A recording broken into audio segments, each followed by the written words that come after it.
Yeah, we knew it was going to be a battle. I mean, they're such a talented basketball team, and we knew that they want to play fast. We want to play fast. We knew we were going to have to run with them and be efficient offensively. I joked around this week that we were probably going to have to score 100 to beat them both nights, and it was kind of true. I didn't realize we were going to have to score 114, but we'll take it. You know, I'm proud of our guys, the way they compete and the effort they had.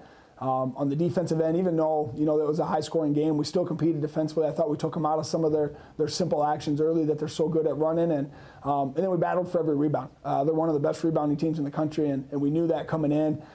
We knew that they got a ton of second-chance shots, and they got some, but I thought we competed and battled for every one, which we can live with. Well, we let it fly a little bit. You know, we got some trust in our guys.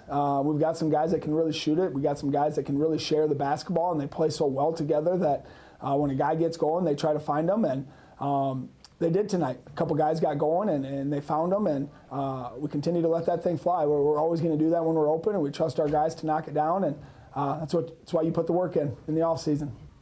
You know, Joe Smolt, yeah, he's a great player. He's done that for us his whole career, and that's one of the guys we want to have the ball at the end of the games, and we trust him to. And you know, he hit that one in overtime to put us up 3, and when it left his hand, we all knew it was in. That's just the type of player he is. So it's nice having those guys. They make you look like a good coach, because that definitely wasn't a drawn-up play. And it was good for the guys to find him. Jake made a great read off that thing, running down in transition. They lost him, and he knocked it down. A tough battle at Concordia. They got us there last year. It's a tough place to play. They've got a young team, and you know, I'm sure they're going to be hungry to play. They picked up a couple games this weekend. We'll see how they did, obviously, but always on the road, it's tough in this league. You know, going to Concordia is going to be tough. It's a former coach of ours. It'll be nice to see those guys. A lot of them worked on my staff a few years back, and they do a great job. We know they're going to be ready to play, and we're going to have to show up and compete. You know, we kind of struggled a little bit to start the season, but we knew this was a huge weekend for us, and you know, kind of the rest of the season and where we're at in the standings and stuff. So we knew we had to get away with 2 wins, and especially against a team like that, who's, you know, doesn't match up great with us because they're a little bit bigger than us, and you know, they get offensive rebounds and stuff. But overall, 2 great wins. 2 wins that we kind of had to battle with at the end of the game, and it's always nice winning those close ones. Down 2. We kind of just needed a bucket, and kind of just drove right, and we just had to make a play. We only had about 15 seconds left on the clock. Just tried to get, you know, the easiest bucket we could, and just try to force it to overtime, because I think everyone else had confidence that if we just got it to overtime, that we could, you know, put a run together and come out with a win. Because I think Jake and Reese and Coach had a play for Jake and Reese, and I was down there rebounding, so I had no idea what was going on. So I was just kind of in the way at first, and then I just kind of found myself with the wing.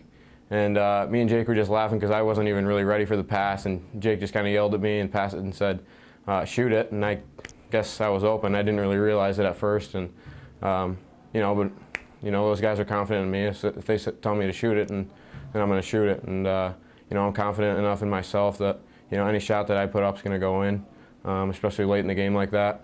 I'm just confident in myself, and all the work that I've put in, I know that good things are going to happen. It's empty possession on the turnover. Williams brings it in, drives in, gets hit, gets knocked to the floor. Augie's biggest lead of the game. Williams will look to cut into that with the 3-pointer, and he does. Hand off to Jones. Jones drives in, looking for Hilmer, finds him. He's going to drive baseline, hands it off. Lucas Duex for the first state bank shot. Go, the Peacocks have it into the front court. Jones kicks it. Hilmer to 3. No, instead gives it to Duex inside. The Peacocks are within the game against Augustana back in his junior season. We'll see what the Peacocks can do here. Smolt gets the path to the bucket, goes in, lays it in. We're all tied up with 8.2 seconds. Advantage here in this overtime period. Backdoor cut, Smolt is open. He goes up, off the glass for the first state bank shot. Lucas Duex able to corral the rebound. Joe Smolt into the front court. We got less than 3 to go. Smolt driving, easy path to the bucket. Joe with 2 minutes left to go in overtime. Hilmer gets the dribble drive to the basket, take the foul, and the 46 mark in the second half when they led 58-57, but they will have the lead off of Jake Hilmer. We've got our 16th tie of the game, and the Peacocks have the ball. Smolt for 3 from Hilmer, it's good!